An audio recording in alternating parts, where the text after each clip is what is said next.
Okay, so today we're going deep on something pretty heavy. Yeah, The Mississippi Plan of 1876. it's a big one.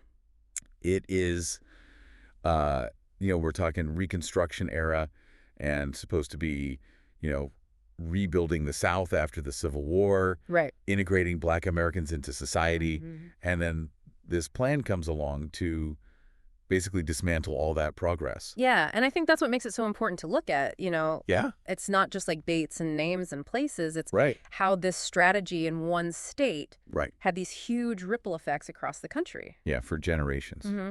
So let's set the scene a little bit. We're talking post-Civil War.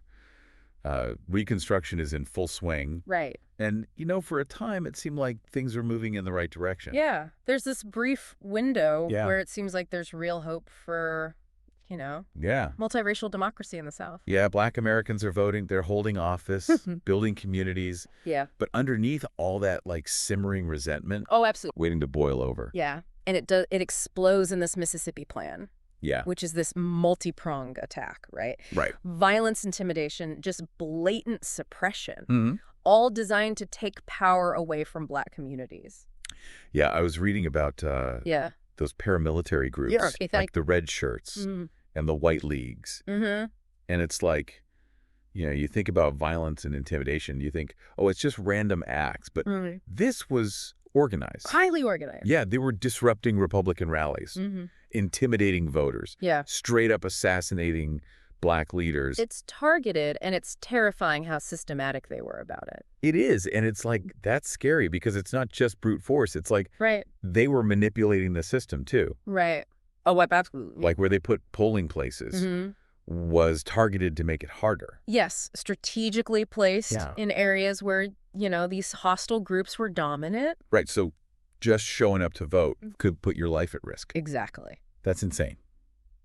It is. But it's not just that. There's that other layer, too, right? The Yeah. economic side of it. Oh, absolutely. The economic coercion is key Yeah. because you have these landowners and employers.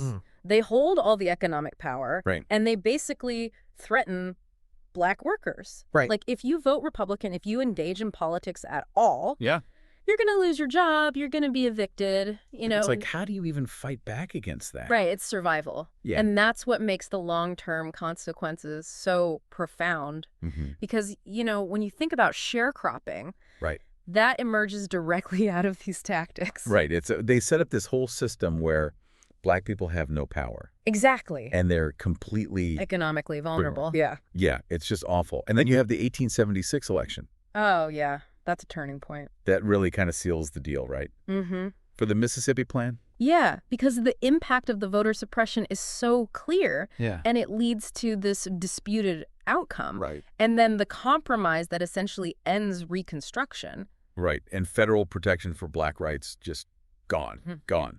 It's like they just pulled the rug out. Yeah, all those promises of, equality and justice Mm-hmm. just evaporate. And then you get Jim Crow, you get segregation, all of that. Exactly. And what's important to note, too, is that the disenfranchisement tactics Yeah. don't end with the violence. Right. They evolve Right. into these legal measures, Mhm. poll taxes, literacy tests, Right. even these ridiculous understanding clauses. Understanding clauses. Yeah, you had to interpret the Constitution Yeah. to the satisfaction of these white registrars. It's like they were trying to come up with every possible obstacle. Oh, yeah, they were determined to make it impossible. But even with all of that, there was still resistance, right? Oh, absolutely. Like Black communities didn't just give up. No, they fought back. Yeah. Individuals and organizations risking their lives to educate, to organize, to advocate. Yeah. That's the foundation for the civil rights movement. Yeah, that's incredible to think about, their strengths. Resilience. Yeah. In the face of all of that. Yeah, it's a powerful story. It is. It's a dark story, Mm-hmm. but it's so important It is. because we see these echoes of it, right? Well, absolutely. Today, Mhm. voter suppression tactics might have evolved, Right. but they're still there. They're still with us. So I guess the question is, how do we learn from this? Yeah. How do we make sure that everyone Mm-hmm. has equal access to political power? That's the challenge we inherit. Yeah. And I think that's really what I hope people listening take away from this. Mm. It's not just a history lesson. Right. It's a call to action. Absolutely. Keep learning. Keep questioning. Yeah. Keep pushing for a better future. That's what we got to do.